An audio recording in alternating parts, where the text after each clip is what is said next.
find the hardest bit of these videos is not coming out with content. It's always it's working out how to start the video. What do you say at the start of a video when you're talking to an iPhone on the other side of the room? Nailed it. I'm going to look at a few top tips for trad today. Now these are all like little things that are not going to blow your mind.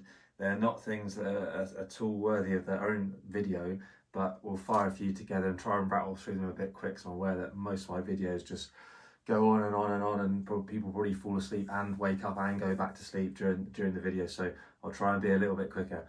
And I realise I don't smile much, so I'll try and smile a bit more in the video. But again, it's just really weird talking to your phone when you're not used to that kind of thing. I don't even answer my phone normally when people ring up, so actually chatting to it is completely alien to me. But let's fire through some stuff. I've got my slings set up on the banisters as usual, even though it's absolutely cracking day outside. It's just easier to have them up here. I'm going to show you just a real quick way. Well, actually, it's not that quick. It's fairly quick, but it's an efficient way of setting up a fixed line that you could abseil on, maybe to get to the bottom of a sea cliff route, maybe to set one of those jugging lines for coaching a novice climber, the previous video. But it could be part of any rigging really, actually, for worky kind of stuff if you're a rock climbing instructor or whatever. As usual, tend to start with a figure of 8, dress it neatly as always, not neat, not at all. And yeah, I put a stopper on it because it's kind of habit and that. And I'm going to use this little setup to equalise 2 bits of kit. Slings, obviously, in this case, whatever you've got there. Hey, let's go for this one, I think, just because it's kind of will hopefully be clearish on the video.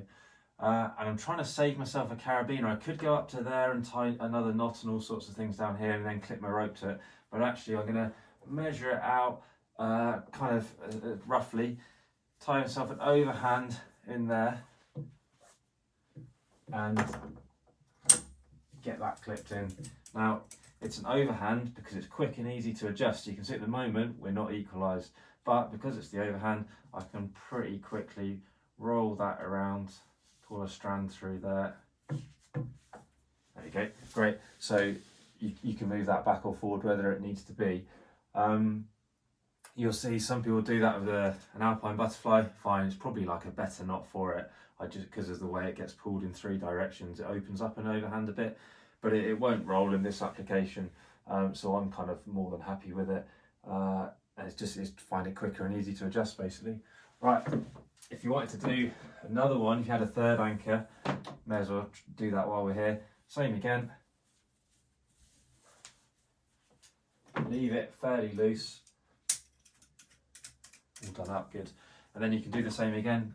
You can just roll that one back through slightly. There you go, great. So you've got like 3 bits of kit all equalised there. Obviously a bit of fine tuning required, but I won't bother to do that now. So you've saved yourself some carabiners, so that can be good. So especially in personal climbing, if I am going down a sea cliff, perhaps sailing into Castle Helen or Boulder Ruckle in Swanage or wherever, I won't have loads of spare screw gates with me. It's not as if I'm in that work mode all the time. So I'll only have like a few with me. So it's anything I can save. It's all good. Talking like sea cliffs and multi-pitch adventures, I'm going to leave that in for a sec. All those kind of things. Another little tiny top tip. When you're climbing up, you've probably got your phone on you. We all like to take photos. It's a nice backup to have in case you did need to ring for help. So my top tip sounds obvious, but it's only kind of obvious if you know. Big heavy guidebook, great guidebook by the way for North Wales. Really nice topos and all that. It's great to have, but it's pretty meaty to be hanging off the back of your harness when you're doing something that might well be hard for you. So you find your route, you find the picture, you take a picture on your phone, great. Make sure it's got everything you need in it, and then take another picture of like the description as well. So then you can just flick through at any point. Many times I've like got that out on a pitch and had a look at where to go. So you nearly always got your phone on you, so why not use it and leave that book down the bottom. I also, this funny thing on climbing extraction at Dramatic once, night really cool E2 when you've done it once, but it was really good. The second pitch goes to kind of this little roof thing. I placed a nut and it was a bit blind, so I couldn't really tell it was any good, and I was a bit nervous, so I wanted to know if it was good or not. So I got my phone out, reached around, took a picture of it, had a look, oh great, sink a nut, so happy to carry on. So phones can be really good to take on your route if you don't already. But yeah, take pictures of the guidebooks, just makes your life easier. Belay plates, right.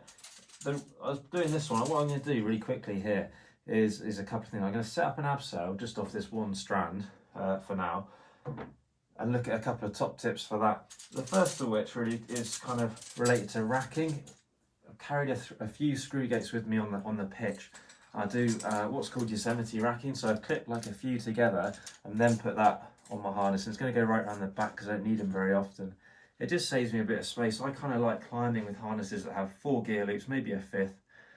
And so by having that Yosemite racking, just saves a bit of space on my harness, keeps it all neat and tidy. If you were carrying like a double rack of cams, not that I often do, you could clip the same cams to the same cam. So again, you can just take it off. So just about saving space on your harness.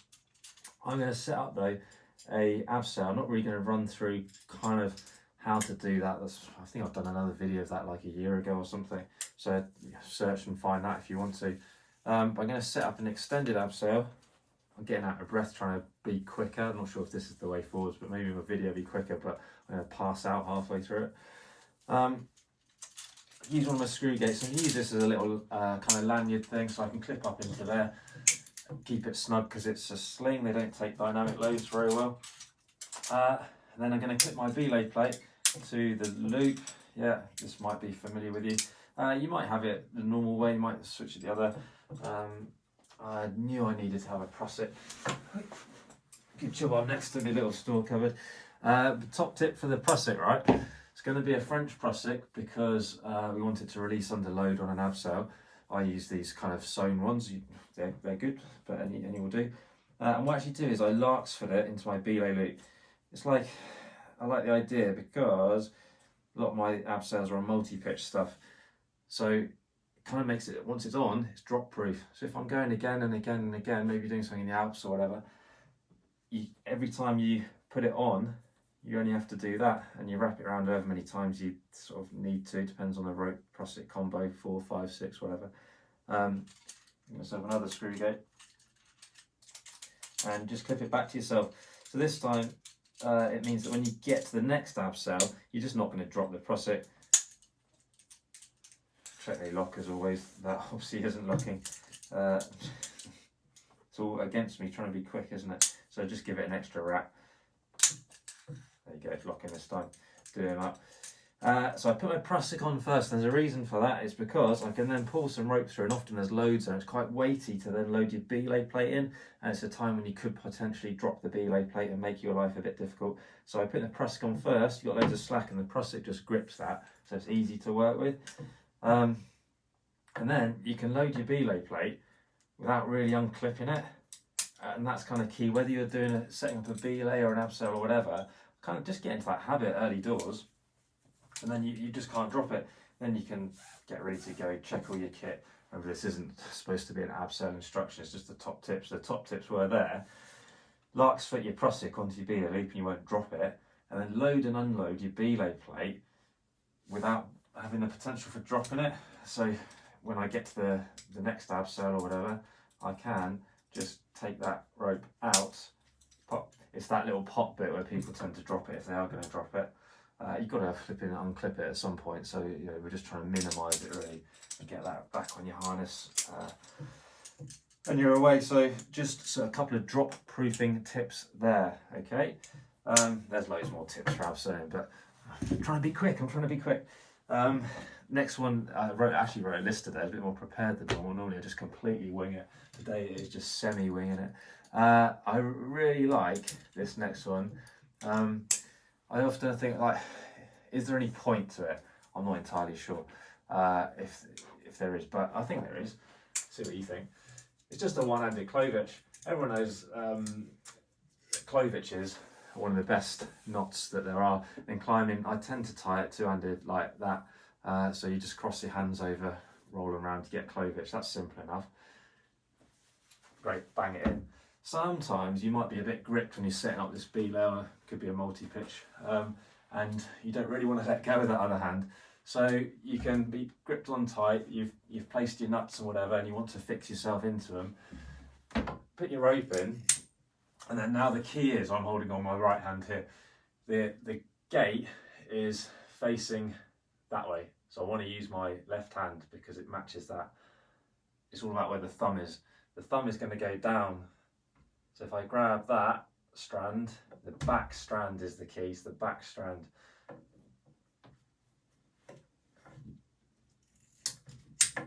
It's a one-handed clovitch. Do that again. I'm going to use my hand just to steady this to make it a bit more clear. So because the gate is left, I'm using my left hand. I'm going to reach the back strand, fold it over. You can see that is the clove hitch there, and then I just roll it in like that, and it's got me a one-handed clovitch. If it was the other way, so let's go to this one. Sort that out. I can clip it in one-handed. Oh, the gate is that way this time. Back. Get yourself the clovitch. Roll it in. Okay, one-handed clovitches. Handy. Well, so you can still hang on, but actually it's just a nice, neat, quick way of doing it. Yeah, so that's a good little tip. I think I have one more, and the other one was sling drawers, which again I haven't really prepared. So let me just see if I can find a sling drawer in here at all. There we go. Like I say, semi-winging it, but not completely winging it. Sling drawers are great. They can extend bits of runners, so the rope runs in a nice smooth line. Got to load them correctly. Remember, you can also use them for spikes and stuff. They're really handy bits of kit. To load them correctly so they don't get tangled, one through the other, clip it, done. That way when you come to place it, you just clip it and the sling comes out nicely. If you do it other ways, it gets larks fitted and tangled and stuff like that, so it's a bit of a pain. They can be a bit of a dangly mess when your second comes to take the nuts out and all that kind of thing. So top tip there, just chuck it over your head, let that dangle, sort it out at the next belay. Okay. Sling drawers, great. I think that's all my top tips for now. There's loads more, but I just wanted to rattle through a few of them. I'm properly out of breath from trying to do these things quickly. I think there probably needs to be a middle ground somewhere, or just a bit of, I don't know, something or other. If you've got any questions at all, great, fire away. If you've got any top tips you'd like to add, put them in the comments, brilliant. Click on the subscribe button, watch some other videos of mine if you haven't seen other ones. Give us a shout with any videos you'd like to see. I've got plenty of time at the moment, as most of us have. But thanks for watching, I'll see you again soon.